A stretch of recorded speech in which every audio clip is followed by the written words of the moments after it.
playing World of Warcraft for the first time definitely has a learning curve, especially if you've never played an MMO before. Even if you have, WoW was a wholly unique game that's over a decade old, so some of its game systems are odd, to say the least. Regardless, it's still going strong at 13 years old and is a fantastic game to get into. Don't listen to those haters that say WoW's dying. It's not. And it's not too late to get into the game either. If you're a returning player that's just looking for what's changed since you've been away, check out my video on that in the description. So, for all you newbies out there, welcome to Azeroth and let's get into it. Number 1, movement. Although movement in WoW is the standard WASD, you're going to want to get used to using your mouse instead early on. Pressing down both the right and left click on the mouse will allow you to move forward, and turning the mouse will steer your character. This frees up your other hand to use keybinds to cast spells and abilities rather than clicking on the ability with your mouse in the action bar. Another movement ability that differs from many other games is Q and E, which allows your character to strafe. Number 2, combat. You're not going to get very far in Azeroth as a pacifist, so let's cover the basics of combat. Enemies with red nameplates are hostile and will attack you if you get too close to them. Yellow nameplates signify neutral characters and will only attack if you provoke them. To attack, you'll need to target your enemy you're going to fight. There are 3 ways to do this. Number 1, left click on the target. Number 2, right click on the target, enabling auto attack. Number 3, press tab to cycle through the enemies in the area. Once you've targeted the enemy, practice using your mouse to move and pressing your ability buttons with your other hand. By default, you'll be using your left hand to click on 1, 2, 3, etc. as you steer by pressing down the right and left mouse buttons with your right hand.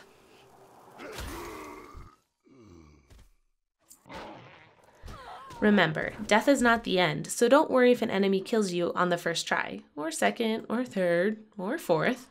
Like anything, it takes practice, and I promise you'll get the hang of it.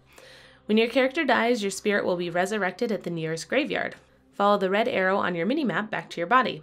When you've reached where you died, a resurrect button will appear. Click it, and you'll be alive to fight another day. Number 4, keybinds. In addition to the keybinds for your spells and abilities, there are a couple other keys that will open up parts of the UI without clicking on them in the action bars. Here's a list of the ones I use frequently. C, character window. B, toggle backpacks. M, map. L, quest log. O, friends list. P, spellbook. I, dungeon and raid finder, which unlocks at level 15. And Shift J, adventure guide.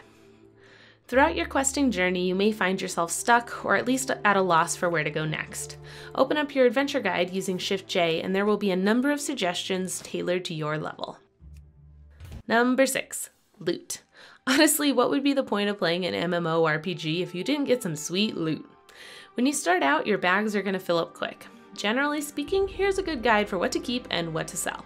Sell anything that's gray. Keep a few food and drink items to fill up on mana and health when you're out adventuring. Sell any gear that you can't use or that isn't an upgrade. When you've made some money, you can buy new bags from the auction house in Stormwind and Orgrimmar. Vendors also sell bags at a much cheaper price, but they're also way smaller. Number 7, equipment. Throughout your leveling experience, you'll pick up gear upgrades. Always, always, always equip the better piece of gear. How do you know if it's better than what you're wearing? Hover your mouse over the piece of equipment in question, hold down Shift, and a window will pop up with what you currently have on. Compare the two and equip the piece that has more green up arrows. Simple as that. If nothing shows up when you press Shift, that means you don't have that type of item equipped yet. So equip it. Number 8, lore. The story from 1 to 60 is scattered and sometimes hard to follow, so don't beat yourself up if you have no idea what's going on as you quest through the base game. Once you hit Burning Crusade content in the following expansions, there will be a more obvious story as you go along questing. If you really want to dive into the lore, check out Noble's channel. I'll link it in the description. Number 9, UI fixes. There are a few things you can change in your UI settings that will overall make your leveling experience better. To start, press Escape and click on the interface. Navigate over to Controls and check the box that says Auto Loot. This will let you loot every item at once instead of individually clicking on the items to loot them. Next, click on Action Bars. Here you can enable extra action bars. This will become more useful as you go through the game and need more space to put abilities and other buttons. Next, open up the game menu again by pressing Escape and click on Key Bindings. Here you can rebind certain abilities and adjust things to your liking. There are a lot of other options you can enable in the interface menu, so poke around and customize it to your liking. Finally, I'm sure you've read a lot about add-ons. When you start out, don't worry too much about downloading a ton of add-ons to customize your UI. Just start playing the game to get a feel for it, and then look for the add-ons that will improve your game once you've got a feel for everything. And finally, number 10, don't worry. My number one suggestion for new players to WoW is to not worry or stress about anything. So often I see questions about which class to pick, which zone to go to, how to read up on dungeons before going into one for the first time, how to pick the right gear, which add-ons to download. And while those are all totally valid questions, none of it really matters when you're starting out. WoW should be fun, so if you're stressing about which class and spec are best for DPS at the character creation screen, you'll never get into the game and enjoy it just for the sake of playing. I'm certainly not saying that you shouldn't seek out answers for those questions, but don't let your uncertainty or inexperience keep you from playing the game and just having fun. I hope you enjoyed this video and feel more confident jumping into WoW after watching it.